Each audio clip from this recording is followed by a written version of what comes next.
Olá, seja muito bem-vindo, muito bem-vinda ao seu Bíblia Fácil aqui na Rede Novo Tempo de Comunicação.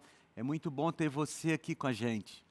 Nós estamos hoje estudando ou continuando a nossa sequência sobre a doutrina bíblica do santuário e chegamos na principal festa do calendário religioso dos hebreus, que é a festa da expiação, ou o dia da expiação.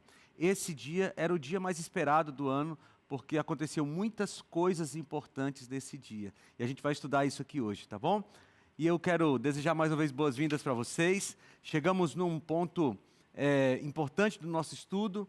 Na verdade, as festas vêm preparando nosso conhecimento para que a gente possa chegar nesse ponto e possa entender o que o dia da expiação tem de tão importante para o povo.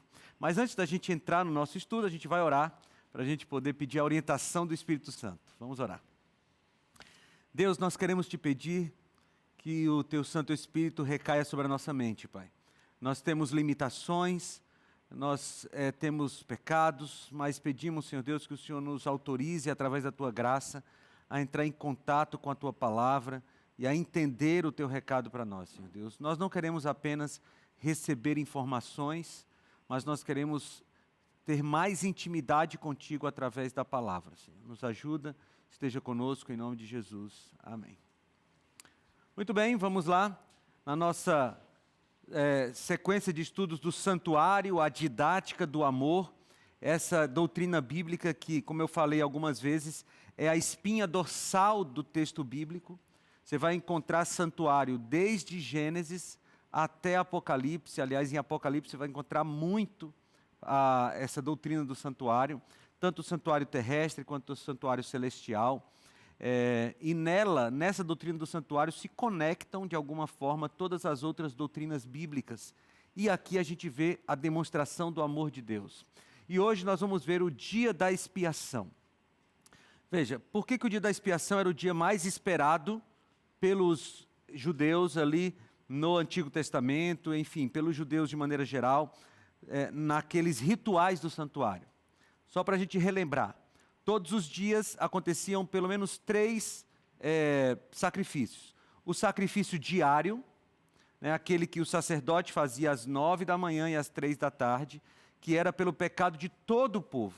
Eles faziam independente do pecador vir ou não. Tinha o sacrifício pela culpa, que era o sacrifício pelo pecado, ou o sacrifício pelo pecado, que era pelo pecado involuntário, e o sacrifício pela culpa, que era pelo pecado voluntário. Esses 2 últimos, o pecador teria que trazer o animal até a porta do santuário. Então ele confessava o pecado sobre a cabeça do animal, o sacerdote levava o animal até a mesa ao altar de sacrifício, sacrificava o animal, e aí ele pegava o sangue, ou aspergia no santuário, ou ele colocava nas pontas do santuário, dependendo de qual era o sacrifício. Mas uma coisa que o sacerdote sempre fazia era pegar um pouco do sangue daqueles animais que eram sacrificados, entrar no santuário e jogar na cortina que separava o santo do santíssimo. O que ele estava fazendo? Ele estava, de maneira simbólica, pegando o pecado que era do pecador, que passou para o animalzinho, que passou para ele quando ele comia uma parte da carne, e pelo sangue ele transferia o pecado do pecador para o santuário. Olha que coisa bonita. Saía lá do pecador o pecado e iria contaminando o santuário. Ao longo do ano religioso judaico, o santuário ia sendo contaminado com o pecado dos pecadores, simbolizado por todo esse processo de sacrifício e quando ele borrifava sangue na cortina. Então, não era só uma sujeira física, porque o sangue também causava sujeira no santuário. Mas era uma sujeira cerimonial, uma sujeira espiritual, porque o santuário, durante um ano inteiro, ia sendo contaminado com o pecado dos pecadores. Então, no dia da expiação, o que acontecia? Acontecia a purificação do santuário. Ou seja, todos aqueles pecados acumulados ao longo de um ano inteiro eram retirados do santuário e mandados para onde? A gente vai ver agora.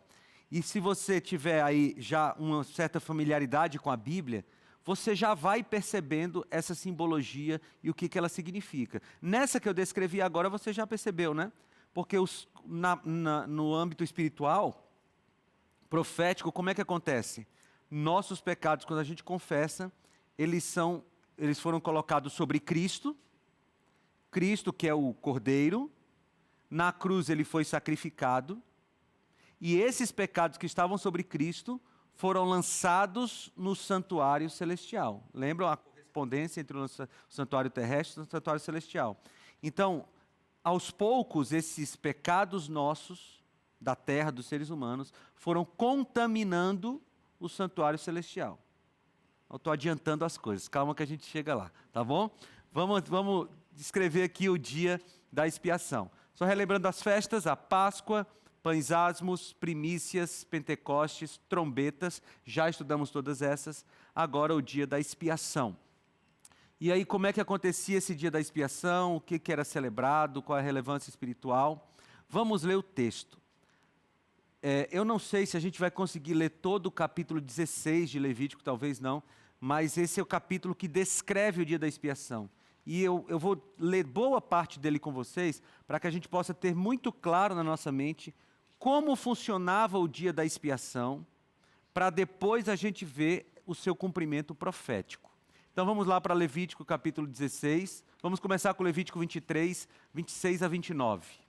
Levítico 23, 26 a 29 diz assim: O Senhor disse ainda a Moisés, mas aos 10 dias do 7º mês será o dia da expiação. Façam uma santa convocação e humilhem-se, tragam uma oferta queimada ao Senhor. Nesse mesmo dia vocês não farão nenhum trabalho, porque é dia da expiação, para fazer expiação por vocês diante do Senhor, o seu Deus. Qualquer pessoa que nesse dia não se humilhar, será eliminada do seu povo. Agora, a partir do 29 até o 30. Quem nesse dia fizer algum trabalho, a esse eu destruirei do meio do seu povo. Não façam nenhum trabalho nesse dia, é estatuto perpétuo pelas gerações de vocês, onde quer que morarem. Será um sábado de descanso solene para vocês e vocês se humilharão. Da tarde do dia 9 desse mês até a tarde do dia seguinte, vocês celebrarão esse sábado. Um sábado porque era um feriado. De novo, aqui a gente tem um outro feriado que não é o sábado semanal. Então aqui tem uma descrição geral em Levítico sobre o dia da expiação. Mas em Levítico capítulo 16, nós temos os detalhes desse ritual. Então você de casa, vou te dar uma sugestão. Abre tua Bíblia em Levítico capítulo 16, pega uma caneta ou um lápis, para você ir marcando a Bíblia. Se você tem esse costume, né? Tem gente que não gosta de marcar a Bíblia, a minha Bíblia é toda riscada, né? Mas vai marcando, porque tem algumas coisas bem interessantes. Se você não gosta de riscar a sua Bíblia, vai copiando aí num papel ao lado, para a gente ir vendo como é que acontecia. Vamos começar com o versículo 1, tá? Agora a gente vai fazer uma leitura mais longa, mas é importante para a gente entender. Levítico capítulo 16, a partir do versículo 1, diz assim: O Senhor falou a Moisés, depois da morte dos 2 filhos de Arão, quando estes chegaram diante do Senhor e morreram. O Senhor disse a Moisés: Diga a seu irmão Arão que não entre no santuário a qualquer hora, para que dentro do véu, diante do propiciatório que está sobre a arca, para que não morra, porque aparecerei na nuvem sobre o propiciatório. Mas é assim que Arão deverá entrar no santuário, com um novilho para a oferta pelo pecado e um carneiro para holocausto. Então, primeira informação aqui. O dia da expiação acontecia uma vez por ano, no 10º dia do 7º mês, do calendário religioso judaico. Quem entrava no lugar santíssimo? Somente o sumo sacerdote. Nesse caso aqui, Arão, que era o sumo sacerdote. Então, os sacerdotes não entravam no lugar santíssimo, eles iam só até o lugar santo. O sumo sacerdote apenas entrava. E ele entrava quando? Uma vez no ano. Não mais que isso, porque se ele entrasse em outro dia do ano, a Bíblia diz que ele seria morto. Pode falar. Pastor, qual que seria uma tradução, no caso da palavra expiação? Seria realmente expiar? entre a cortina do Santo para o Santíssimo? Expiação é apagar os pecados, ou perdão de pecados. O sentido do dia da expiação é o dia de se apagar os pecados. O sentido mais íntimo é esse. É o dia que aqueles pecados que estavam registrados no santuário ou contaminando o santuário seriam apagados. Apagados como? A gente vai ver daqui a pouco, mas o sentido mais profundo é esse, tá? Então vamos lá, ó. Nesse dia teria contato o sumo sacerdote com a Shekinah, né? E ele teria autorização para entrar lá no Santíssimo. Vamos continuar.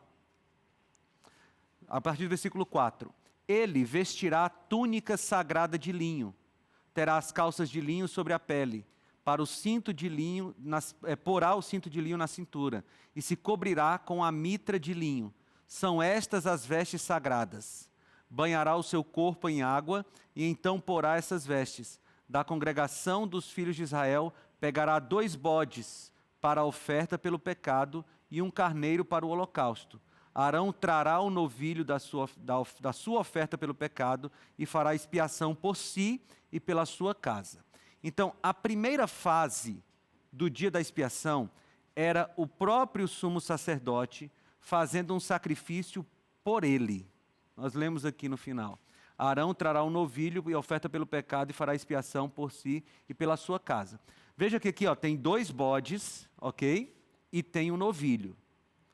Os 2 bodes ainda não vão ser usados agora, daqui a pouco eles vão ser usados. Porque a primeira fase era o sumo sacerdote fazer um sacrifício para que ele tivesse perdoado, para que ele pudesse representar Jesus para perdoar o povo, a população, o povo de Israel. Então a primeira fase do dia da expiação era o próprio sacerdote fazendo um sacrifício por ele mesmo, para ele ser perdoado. Tá bom? Vamos continuar. A partir do versículo 7. Também pegará os 2 bodes e os porá diante do Senhor, à porta da tenda do encontro. Lançará sorte sobre os 2 bodes, uma sorte para o Senhor e outra para o bode emissário. Algumas Bíblias podem ter a palavra Azazel, né? Azazel é uma palavra de difícil tradução, né? Há uma discussão no meio dos teólogos o que significa a palavra Azazel. Mas ele é o bode emissário, é o bode sobre o qual os pecados seriam colocados para mandar para o deserto. Não vou adiantar para não confundir vocês, tá? Mas tem 2 bodes aqui. Um bode, eles pegavam esses 2 bodes e faziam um sorteio. Um seria o bode do Senhor, esse seria aquele que morreria para perdão dos pecados, representando Jesus. E o outro bode é o bode emissário, ou bode para Azazel, que seria o bode representante de Satanás, que receberia os pecados sobre ele e iria para o deserto. Vamos continuar a leitura aqui. A partir daqui, Arão fará chegar o bode sobre o qual cair a sorte para o Senhor e o oferecerá por oferta pelo pecado. Mas o bode sobre o qual cair a sorte para bode emissário será apresentado vivo diante do Senhor para fazer expiação por meio dele e enviá-lo ao deserto como bode emissário. Essa parte aqui é importante de entender, você de casa também. Veja, quando é que havia perdão de pecados? Quando o animal morria, ok? Então, o animal que representa Jesus no dia da expiação é o animal que morre. O bode para o Senhor. Então, aquele bode morria para perdão dos pecados das pessoas. O outro bode, chamado de bode emissário, ou bode Azazel, ele ficava vivo, ele não morria, portanto, não tinha perdão de pecados por meio dele. Certo? Porque a gente estudou aqui, ao longo de todos esses períodos, que só tem perdão de pecados se tiver morte, derramamento de sangue. Então, não tem perdão de pecado por meio dele. Ele recebia os pecados depois de todo o processo para levá-los para o deserto. E há uma representação espiritual nisso que eu vou explicar daqui a pouco. Vamos lá. A partir do versículo 11 agora. Arão fará chegar o novilho da sua oferta pelo pecado e fará expiação por si e pela sua casa. Matará o novilho da sua oferta pelo pecado. Pegará também de sobre o altar o incensário cheio de brasas de fogo diante do Senhor e 2 punhados de incenso aromático bem moído e o trará para dentro do véu. Porá o incenso sobre o fogo diante do Senhor para que a nuvem de incenso cubra o propiciatório que está sobre a arca do testemunho. Assim Arão não correrá o risco de ser morto.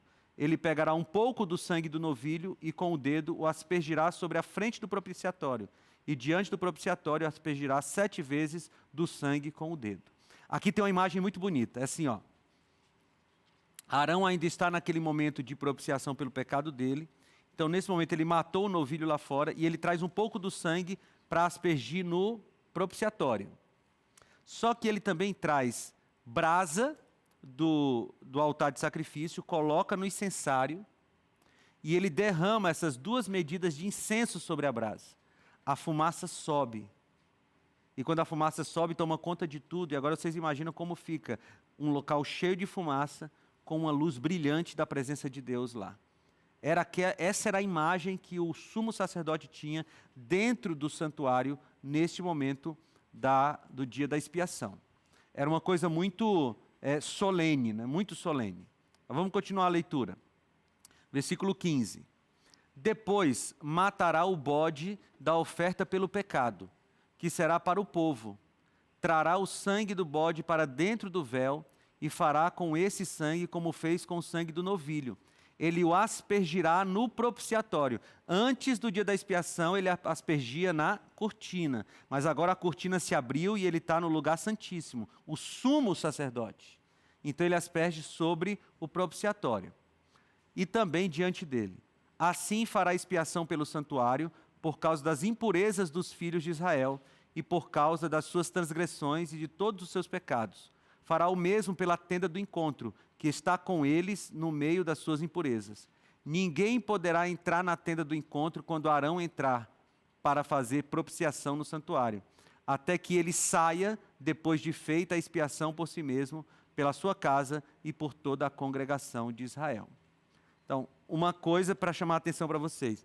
Onde era feita a expiação pelos pecados? Dentro da tenda, dentro do santuário. Que aqui o texto diz assim, ó, ninguém poderia entrar lá até que ele saia depois de ter feita a expiação por si mesmo, pela sua casa e por toda a congregação. Por que eu estou dando ênfase nisso? Porque algumas pessoas acham que nessa doutrina a gente está colocando sobre Satanás, o bode para Azazel, a função de expiar pecados. E está bem claro no texto bíblico que quem expia o pecado é o bode para o Senhor, que o sangue é levado lá para dentro, é jogado no propiciatório, e quando Arão sai da tenda, a expiação já foi feita, o santuário já foi purificado. Tá bom? Pode falar. Pastor, já ouvi em algumas denominações a determinada pregação que quando o sumo sacerdote entrava no Santo dos Santos, havia uma corda amarrada em seus pés. Possui base teológica para isso? Veja, na Bíblia não tem escrito isso.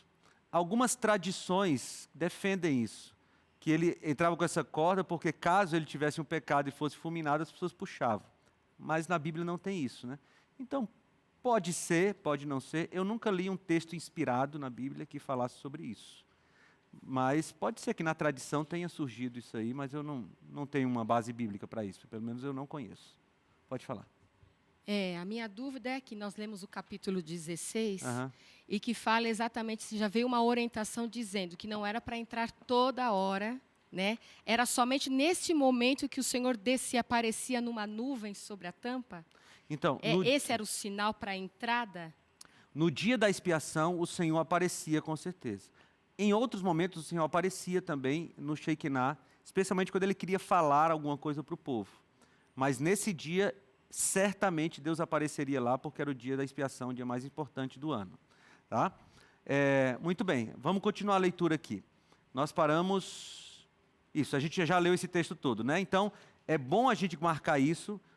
O bode que faz expiação, que faz perdão de pecados, é o bode que é morto e levado o seu sangue para dentro do santuário. Vamos continuar, 18 e 19.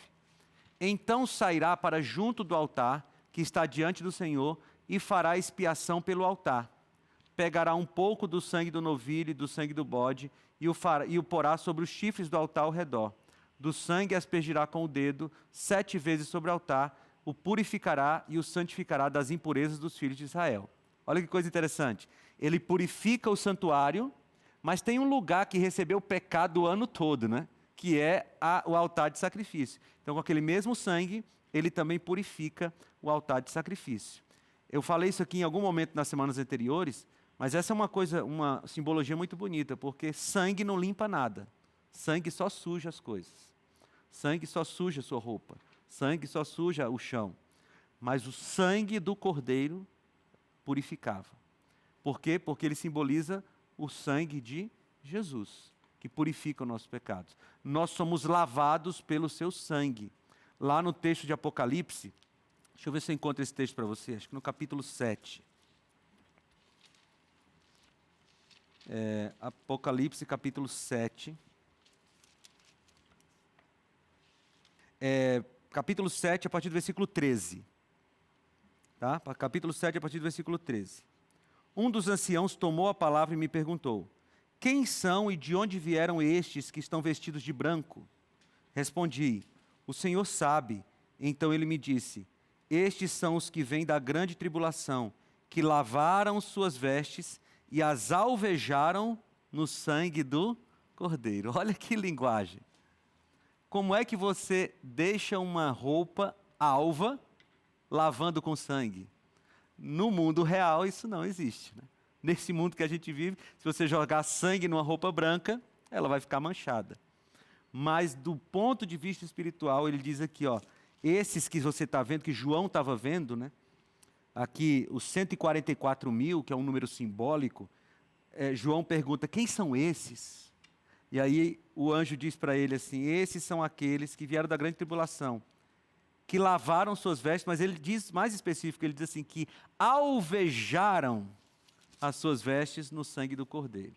Ou seja, o sangue do Cordeiro nos deixa alvos. Por quê? Porque ele nos lava de toda impureza, ele nos lava de todo pecado. E aqui também tem essa simbologia, né? O sangue está lavando, purificando o altar e purificando o santuário. Muito bem. Agora o versículo 20. Eu preciso que vocês prestem atenção nesse versículo 20, você de casa também. Presta atenção no versículo 20, porque ele é uma chave para a gente desfazer qualquer tipo de mal entendido sobre a doutrina do santuário. Olha o que diz aqui, ó. Depois de fazer expiação pelo santuário, pela tenda do encontro e pelo altar, Arão fará chegar o bode vivo. Quando é que o bode vivo, o bode Azazel para Azazel, o bode emissário, entra na história? Quando é que ele entra na história? Depois de fazer expiação pelo santuário. Ou seja, a expiação já tinha sido feita. Já tinha acabado o processo de expiação. O bode vivo, o bode emissário, não participa da expiação dos pecados. Tá? Isso precisa ficar claro. O bode emissário não participa da expiação dos pecados. A expiação, ou seja, o pagamento pelo pecado, a purificação do santuário, o apagar dos pecados, ele é todo feito baseado no bode que morre, que representa Jesus. O texto aqui do versículo 20 é bem claro.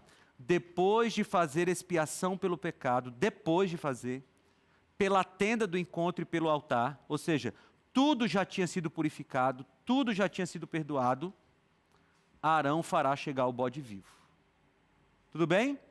Não, a gente não pode dizer que, vocês estão dizendo que o bode emissário faz parte da expiação dos pecados. Não, não faz.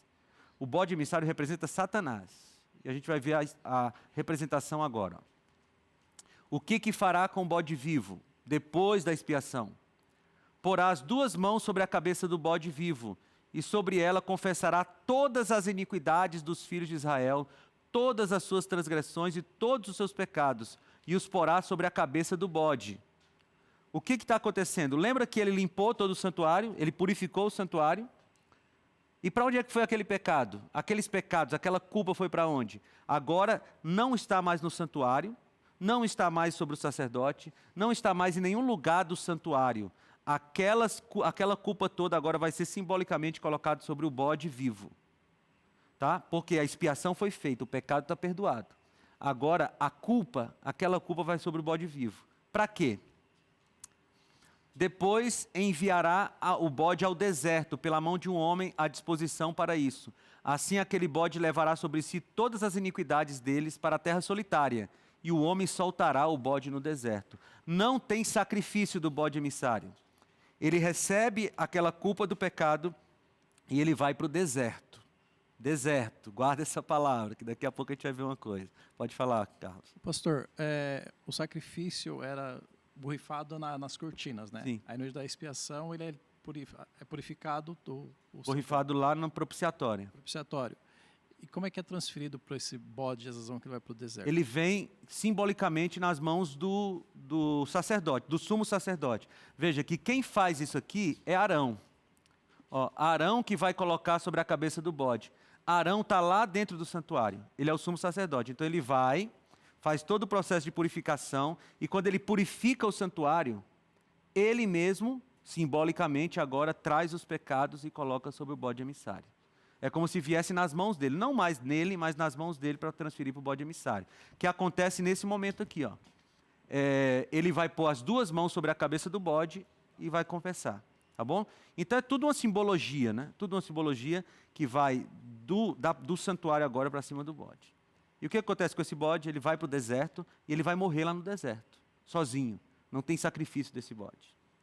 É só o começo, gente. Tem mais coisa. A gente precisa entender o que tudo isso significa. Então, você quer beber uma aguinha e ir ao banheiro, vai rapidinho e volta, porque a gente volta já já com Bíblia Fácil. E eu ainda não tinha tido a oportunidade de ouvir sobre o dia da expiação no culto, por exemplo. Os nossos amigos, Rafael e Jéssica de Blumenau, começaram a fazer o estudo, mas a gente ainda não tinha conseguido evoluir no estudo para chegar no dia da expiação. Chegamos no santuário, aí foi onde travou, e hoje está sendo esclarecedor a gente entender o santuário para dar seguimento, né? Bem, a gente sabe, né, e entende, de um contexto geral, que Cristo morreu na cruz e ressuscitou. Acredito que a grande maioria dos brasileiros. Só que a gente tem uma pouca informação, né, de uma forma certa, até escassa, toda a explicação detalhada. Como é que funcionava a expiação, por que borrifava o sangue, o que era o átrio, o que era o lugar santo, o que era o lugar santíssimo, qual era o significado do sumo sacerdote ser descendente da tribo de Levi e por que só uma vez ao ano ele entrava lá. Né? E linkando com o que o pastor hoje falou, né, Cristo ele é o sacerdote, ele é a própria oferta e ele também é o nosso sumo sacerdote.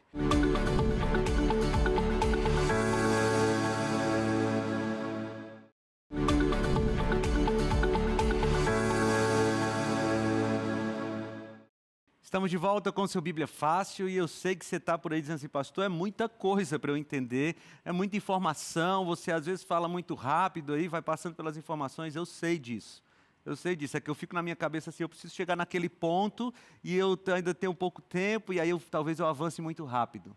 Então eu vou te dar um material que vai te ajudar a estudar isso com calma. Aqui na revista Esperança, Profecias de Daniel, tem 2 capítulos que falam sobre esse tema do dia da expiação. Vou mostrar aqui para vocês na câmera 1. Ó. São os capítulos 18, os capítulos 11 e 12. Consegue ver aqui? Ó? Capítulos 11 e 12. Eu vou abrir aqui no capítulo 11, a página 38. Na página 38, nós temos aqui 2.300 tardes e manhãs e a purificação do santuário, parte 1. Aqui ele explica essa questão do dia da expiação. Quem era o bode para o Senhor, o bode para Azazel, o que cada um deles fazia e tal. Todas essas coisas que eu estou explicando aqui você pode estudar com calma. E esse material pode ir para a sua casa sem custo algum. Nós não vamos cobrar nada de você, porque os anjos da esperança já pagaram a produção e o envio para a sua casa. Você só precisa pedir. O número é 0 operadora 12 21 27 31 21. Ou você pode mandar uma mensagem para o WhatsApp agora. Anota aí esse WhatsApp. Pode tirar uma foto da tela aí que está aparecendo aqui para você. Ó. 12 9 8244 44 49. 12 9 8244 44 49. Ou entrar no site novotempo.com/escola bíblica. Inclusive lá você pode receber imediatamente o PDF da revista para você já começar a estudar, tá bom? Pede que a gente vai mandar para você. Vamos lá, vamos continuar. Então, dia da expiação, esse bode era solto. Deixa eu ver se tem mais coisa aqui. Então vamos lá, é isso. Vamos recapitular aqui o dia da expiação e aí depois a gente vai ali para aqueles tópicos. Então Então, o que aconteceu no dia da expiação? Era um dia solene, o povo já vinha se preparando desde 10 dias antes, com a festa das trombetas, lembram? Então, eles iam se preparando, chegava o dia da expiação, eles tinham a santa convocação, era um sábado, do ponto de vista feriado, era um feriado, não tinha trabalho. Então, o sumo sacerdote, ele vinha, primeiro ele fazia um sacrifício por ele e pela sua família, para que ele pudesse estar purificado. Depois ele pegava 2 bodes, e havia um sorteio. Um era sorteado para ser o bode do Senhor, ou para o Senhor, e o outro bode era o bode para Azazel, ou o bode emissário. Esse bode emissário ficava lá no canto, enquanto acontecia todo o processo de expiação, que era o seguinte: matava o bode, levava o sangue dele para o lugar santo,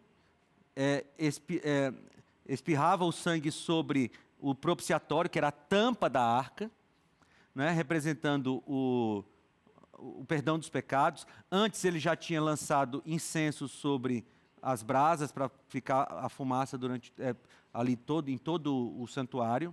Então, quando terminava esse processo de expiação, ele levava um pouco daquele mesmo sangue e colocava sobre o altar de sacrifício para purificar o altar. Assim acabava o processo. Quando ele acabava a expiação, aí ele pegava aquele bode lá, o bode vivo, emissário, e ele iria transferir todos aqueles pecados do ano inteiro que estavam no santuário, que foi purificado, para o bode, e esse bode era lançado no deserto. Daqui a pouco a gente continua isso aqui. Então, era celebrado o dia da expiação, era celebrado no 10º dia do 7º mês, era conhecido em hebraico como Yom Kippur, o dia da expiação, era dia de jejum, aflição da alma e reconciliação. E somente o sumo sacerdote estava no lugar santíssimo celebrando tudo isso. Agora, quais são os símbolos disso, né? Os 2 bodes, um era para o Senhor, o outro para Azazel. O sangue do primeiro era levado ao Santíssimo, e o outro bode levava os pecados do povo para o deserto. A purificação do santuário e do povo, e a tipologia do juízo e da erradicação do pecado. Ou seja, o dia da expiação era o dia que o pecado desaparecia do meio de Israel. Escutem essa frase vai ser importante. O dia da expiação é o dia que o pecado desaparecia do meio de Israel. Porque vai ter um dia profético em que o pecado vai desaparecer do meio do povo, do meio da terra como um todo. Tá? Então vamos lá. Agora, o significado no Antigo Testamento representava o juízo de Deus sobre o pecado, era uma solene chamada à pureza e arrependimento, era um dia de completa reverência e separação. Agora a gente vai para o Novo Testamento. Vamos ver como é que Paulo fala sobre essa questão do sumo sacerdote e do dia da expiação. E hoje ainda, se Deus quiser vai dar tempo, eu quero mostrar para vocês o paralelo lindo entre todo esse ritual do dia da expiação e os eventos finais. É importante isso. Vamos lá. Hebreus 9, 23 a 26. Era necessário, portanto, que as figuras das coisas que estão nos céus fossem purificadas com tais sacrifícios, mas as próprias coisas celestiais requerem sacrifícios superiores àqueles. Para um pouquinho, olha aqui para mim. Vamos entender bem o que Paulo está dizendo. Paulo está dizendo assim, ó, as coisas da terra são purificadas com aqueles sacrifícios dos animais e tudo mais. Mas as coisas dos céus não podem ser purificadas com o sacrifício daqueles animais. Tem que ser um sacrifício superior. Volta para cá.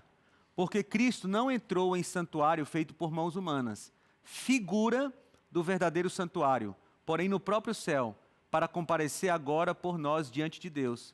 Ele não entrou para oferecer a si mesmo muitas vezes, como o sumo sacerdote entra todos os anos no Santo dos Santos com sangue alheio. Se fosse assim, ele precisaria ter sofrido muitas vezes desde a fundação do mundo. Agora, porém, ao chegar o fim dos tempos, ele se manifestou uma vez por todas para aniquilar o pecado por meio do sacrifício de si mesmo. Amigos, aqui tem tanta coisa, porque veja, como era que o pecado era aniquilado no dia do juízo? O bode morria, o sangue era levado para o Santo dos Santos, para que o sacrifício fosse, para que o pecado fosse aniquilado, extinguido. Aí Paulo está dizendo assim, que aconteceu a mesma coisa, ou coisa semelhante com Jesus. Opa, então vamos lá pensar. Jesus é o cordeiro, certo? Ele é o bode para o Senhor. Ele morre. Ele morreu, certo? Já? Morreu.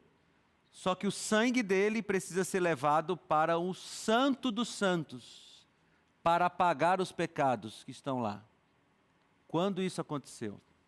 Primeiro, quem é o sumo sacerdote que leva o sangue do cordeiro para lá? É ele mesmo, né? A gente já viu na Bíblia que ele é o sacrifício, ele é o sacerdote e ele é o sumo sacerdote. Então, Jesus morreu e ele ressuscita. E a Bíblia diz em vários lugares, em Hebreus especialmente, que ele foi para o santuário celestial. E nesse texto que nós lemos, diz que ele entrou no Santo dos Santos, mas não todo ano, como entrava no santuário da terra. Ele entrou só uma vez. Uma vez. Vai guardando aí. Muito bem. Quando Deus entrou? Quando Jesus entrou no Santo dos Santos? Porque lembre, se tudo era uma figura, tem um momento que Jesus entra no Santo e tem o dia da expiação profético que ele vai entrar no Santo dos Santos. Qual o dia que ele entrou no Santo dos Santos? Só semana que vem que a gente vai saber. Tá certo? Você fica com paciência aí. Mas hoje eu quero mostrar para vocês esse paralelo entre o que aconteceu no dia da expiação e os eventos finais. Pega aí tua Bíblia, por favor. Você de casa também. Porque lembra, Jesus, no dia da expiação, 2 bodes morriam. Um deles era para o Senhor, tinha todo aquele ritual. A gente já sabe o que isso significa, né? A morte do bode significa a cruz do Calvário. Mas e o bode para Azazel? Que história é essa de ir para o deserto? Que figura na Bíblia vai para o deserto levando toda a culpa do pecado? Apocalipse capítulo 20. Gente, a Bíblia é muito perfeita. Olha o que diz Apocalipse capítulo 20.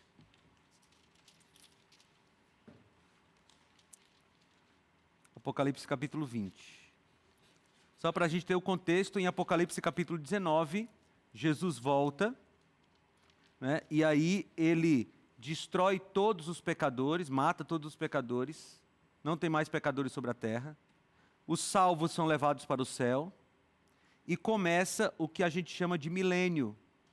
Apocalipse capítulo 20, versículo 1, diz assim: Então vi descer do céu um anjo que tinha na mão a chave do abismo e uma grande corrente.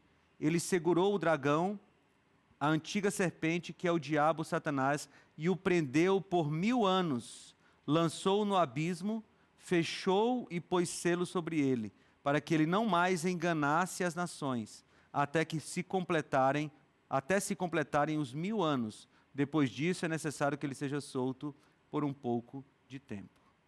Amigos, aqui é a seguinte figura. Jesus volta. Acho que no nosso último programa a gente vai ver essa sequência com mais clareza. Mas Jesus volta, ele leva os salvos para os céus e a terra fica como? Desolada, desértica. Porque não tem nenhum ser humano vivo sobre a terra. Quem ficará na terra desértica, desolada? O bode Azazel profético. Quem é o bode Azazel profético? Satanás. Satanás não expia pecados. Satanás não perdoa pecados. Mas Satanás leva sobre ele toda a culpa do pecado. E ele é mandado para o deserto. Isso não é bonito, né? Não o Satanás, ele não é bonito não. Mas é bonito o cumprimento profético, né? Porque a gente olha para tudo aquilo que acontecia no Antigo Testamento e percebe que está se cumprindo e vai se cumprir tudo à risca, e está tudo aqui na Bíblia. É só a gente com paciência estudar. Pode falar. Depois você fala. Pastor, esses 1000 anos mencionados na Bíblia, nós já vamos estar no céu ceando as bodas do Cordeiro? Exatamente. Você está fazendo uma referência às parábolas de Jesus, né, nas bodas do Cordeiro. Sim, nesses 1000 anos, quem está salvo, quem está perdido, está perdido. Né? Os salvos estão todos nos céus. Aqui, ó, no versículo 4, dá para a gente ver isso bem. Ó. Capítulo 20, versículo 4. Vi também tronos, e nestes sentaram-se aqueles aos quais foi dada autoridade para julgar. Vi ainda as almas dos que foram decapitados por terem dado testemunho de Jesus e proclamado a palavra de Deus. Estes são os que não adoraram a besta nem a sua imagem e não receberam a sua marca na testa e na mão e viveram e reinaram com Cristo durante 1000 anos. Então, os salvos e nós, pela graça de Deus, estaremos lá, amém? Estaremos lá no céu durante 1000 anos, reinando com Jesus, no que a gente chama de juízo comprobatório. A gente vai ver isso um pouco nas próximas semanas. Enquanto a terra está desolada e Satanás está sozinho aqui com seus anjos, tendo 1000 anos para pensar o que fez. Pode falar, Ana. Pastor, a minha pergunta pode não ser tão inteligente, vamos dizer assim. Não, pode fazer, tranquilo. Mas eu estou tendo muita clareza assim, de tudo que você está falando. E dessa... de tudo que aconteceu no santuário com o que ele aponta para Cristo no desenvolver da história bíblica. Em que momento e quem entendeu que estava interligado? Veja, isso é fruto de muito tempo de estudo, né? Veja, a teologia bíblica tem pelo menos aí 2000 anos de estudo. Porque assim que o cânon foi fechado, no ano 96 da era cristã, já se começam estudos da Bíblia. Mas esse tipo de... esse conhecimento da profecia, de maneira mais apurada, ele se cumpre a partir de 1798. Deixa eu ver se eu encontro esse texto para vocês. Agora eu me coloquei numa situação aqui, porque eu não sei exatamente onde está o texto. Mas vai lá para Daniel, vamos lá, livro de Daniel. Daniel, quando ele fala aqui que a profecia é para o tempo do fim. Ah, não, aqui, ó, 12:4, já achei aqui, já achei. 12:4, estava marcado aqui na minha Bíblia. 12:4. O último capítulo de Daniel. Daniel recebeu várias profecias, e aí ele diz aqui, ó, Daniel capítulo 12, versículo 4. Quanto a você, Daniel, o anjo está falando com ele, encerre as palavras e cele esse livro. Ou seja, era o livro de Daniel, especialmente essa profecia que nós vamos estudar melhor amanhã, tá bom? Ou na próxima semana. Cele as palavras desse livro. Até quando? Até o tempo do fim. Muitos correrão de um lado para o outro e o saber se multiplicará. Esse saber aqui, algumas pessoas dizem assim, é tecnologia. Não, não é tecnologia. O anjo está falando que o saber sobre este livro da profecia se multiplicaria no tempo do fim. E o tempo do fim é quando? Profeticamente, depois dos 1260 anos proféticos, que é a Idade Média, a partir de 1798. Então, respondendo a tua pergunta, ao longo de toda a história, muita gente se debruçou sobre as profecias bíblicas. Mas esse conhecimento de Daniel e Apocalipse, ele se multiplica a partir do início do século XVIII, do início do século XIX, né, quando há um interesse muito grande pelas profecias bíblicas. Por exemplo, um homem chamado Guilherme Miller, que era um batista, um homem da igreja batista, ele foi um grande estudioso das profecias de Daniel, e amanhã a gente vai falar, na próxima semana a gente vai falar um pouquinho sobre ele. Então, a partir de 1798, 1800 para frente, o conhecimento de Daniel e Apocalipse aumenta muito. Por exemplo, Isaac Newton, que eu mencionei para vocês antes, ele escreve ali no século XVIII, se eu não me engano, 1700 e pouco, o seu livro sobre Daniel e Apocalipse. Então, há um interesse maior nesse período da história, cumprindo a profecia. Gente, isso é muito bonito. Porque quando você vai olhar para a história, os livros de Daniel e Apocalipse, eles ganharam um foco, assim, parece que colocaram uma lupa sobre eles, exatamente no que a profecia chama de tempo do fim, cumprindo o que o anjo tinha dito para Daniel.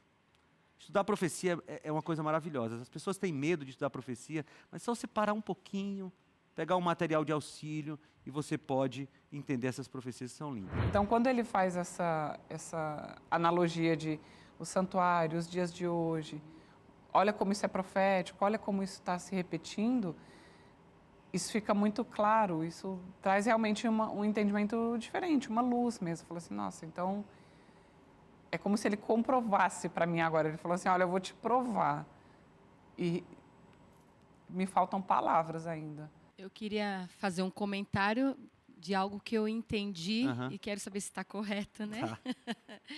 Porque quando falou aqui a questão do destino que deu ao bode que permaneceu vivo, e ele foi levado ao deserto. Então, o pastor também nos trouxe agora uma palavra revelada sobre Apocalipse do milênio, né? Que traz esse sentido simbólico. Aham. Então, nós vamos voltar o que estava em Gênesis 1, porque no princípio a terra era sem forma e vazia, onde Deus traz tudo novo. Eu acabei interrompendo a leitura de Apocalipse 20, né? Volta para lá, Apocalipse 20. A gente tem aqui 3 minutos, eu acho. Vamos lá. Ó, Apocalipse capítulo 20. Satanás está lá na terra, desolada, e então acaba o milênio. Versículo 6. Apocalipse capítulo 20, versículo 6. Bem-aventurado e santo é aquele que tem parte na primeira ressurreição, que é a ressurreição que acontece na volta de Jesus. Tá? Sobre esses, a segunda morte não tem poder.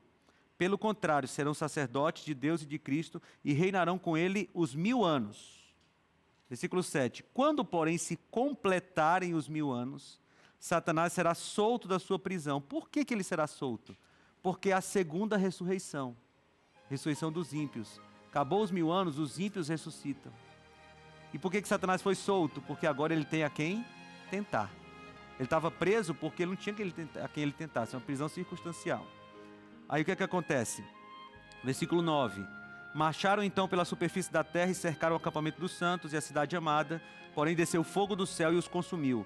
O diabo que os tinha enganado foi lançado no lago de fogo e enxofre, onde já se encontraram a besta e o falso profeta.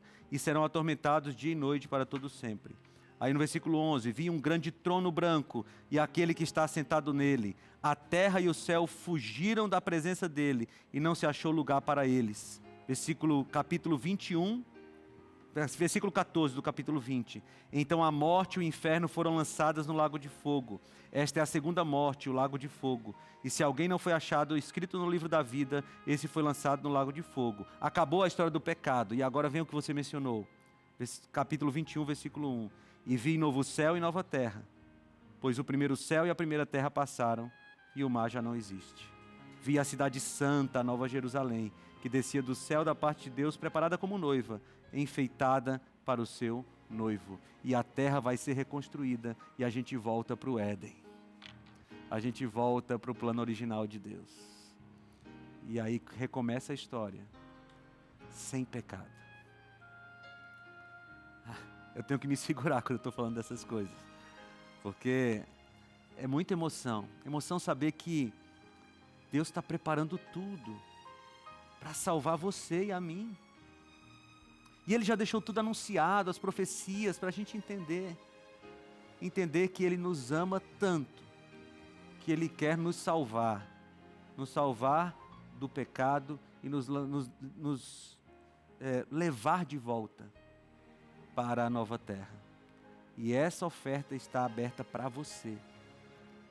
Não importa quem você é, não importa o que você fez, não importa as coisas erradas que você fez até agora, se você se arrepender sinceramente, confessar seus pecados, Deus dará a você o privilégio de estar na cidade santa. Você quer confessar seus pecados, você quer se arrepender e se achegar a Ele?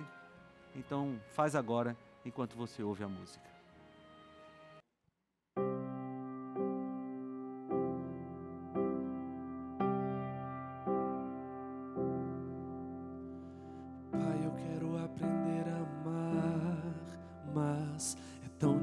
Não julgar e abrir mão do meu direito de justiça. Não posso condenar se a tua escolha é perdoar. Me ensine a oferecer perdão e a me parecer contigo em compaixão. Deus, livra-me de mim, guarda o meu coração, pois às vezes em que tropeço, tenho em ti o que mais peço, perdão. Misericórdia me alcançam e lançam pra bem longe de mim a acusação. Se confesso meus pecados, sou por Deus justificado. Deixo a culpa sobre a cruz, sou liberto por Jesus. Encontrei em seu olhar tanto amor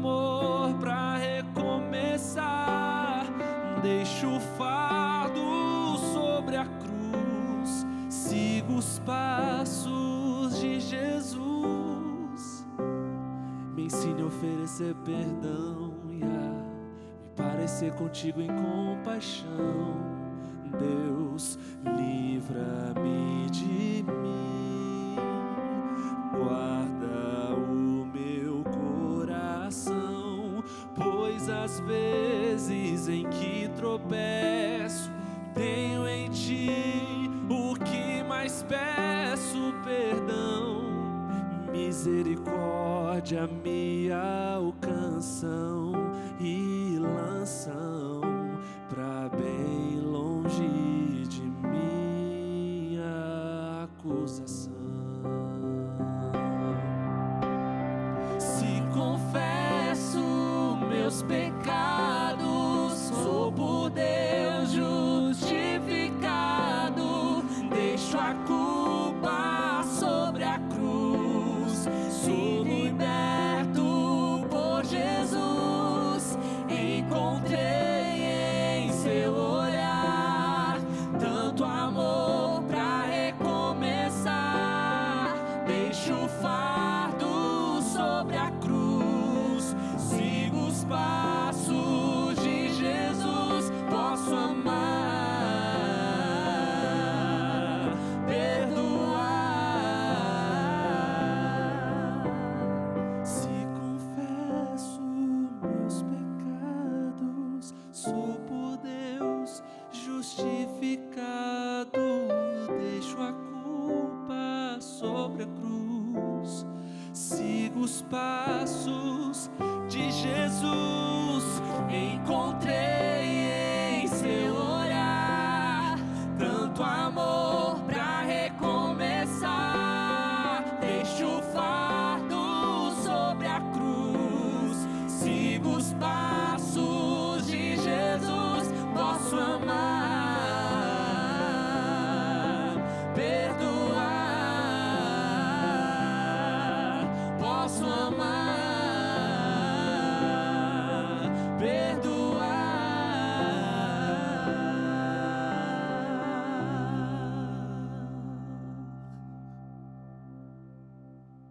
E aí eu parei a leitura de Apocalipse 21, no versículo 3, no versículo 2. Então vou ler o versículo 3 para você. Então ouvi uma voz forte que vinha do trono e dizia: Eis o tabernáculo de Deus com seres humanos. Deus habitará com eles, eles serão povos de Deus, e Deus mesmo estará com eles e será o seu Deus. Ele lhes enxugará dos olhos toda lágrima, e já não existirá mais morte, nem pranto, nem luto, nem dor, porque as primeiras coisas passaram. Você percebe que o santuário está no início da Bíblia? E aqui de novo, porque ele diz: eis o tabernáculo de Deus, o santuário de Deus. Toda a doutrina do santuário foi apresentada para a gente só para dizer para a gente que um dia a gente vai voltar para morar no tabernáculo de Deus com Ele. Isso é alegria demais. Não tem como não amar um Deus desse. Não tem como não amar alguém que nos ama tanto. Então, o meu convite para você hoje é: abra sua vida para Jesus e ame-o de todo o seu coração. Vamos orar. Senhor Deus, nós te amamos, Senhor, e pedimos que o Senhor nos ajude a te amarmos cada vez mais. Te amamos porque o Senhor nos ama tanto que preparou tudo isso para nós. Nós aceitamos, Senhor Deus, aceitamos o teu plano para nós e queremos um dia morar contigo para sempre no novo céu e na nova terra. Nos dá essa graça em nome de Jesus. Amém, Senhor.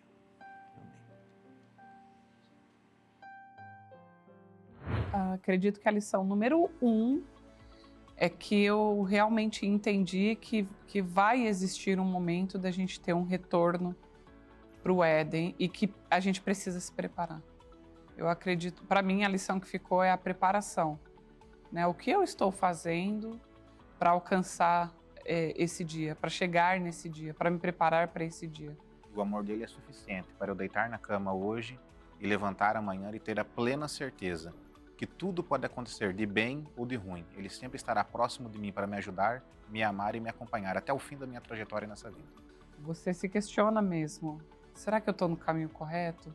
Será que eu estou fazendo aquilo que Jesus espera que eu faça para que eu chegue a esse dia, para que eu seja salva? Porque sinceramente, Até o dia de hoje, eu tinha muita dúvida sobre a continuação pós a morte. Então, eu não conseguia ter clareza.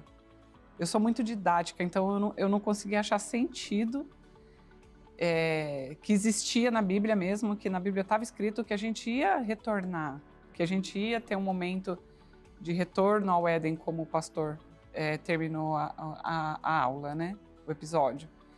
E agora eu entendo que sim, isso muda tudo. Isso muda tudo.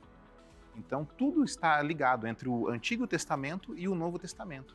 E a mensagem principal, né, da Bíblia, né, é viver em comunhão com Ele, porque Ele quer ter um relacionamento próximo conosco para a vida eterna.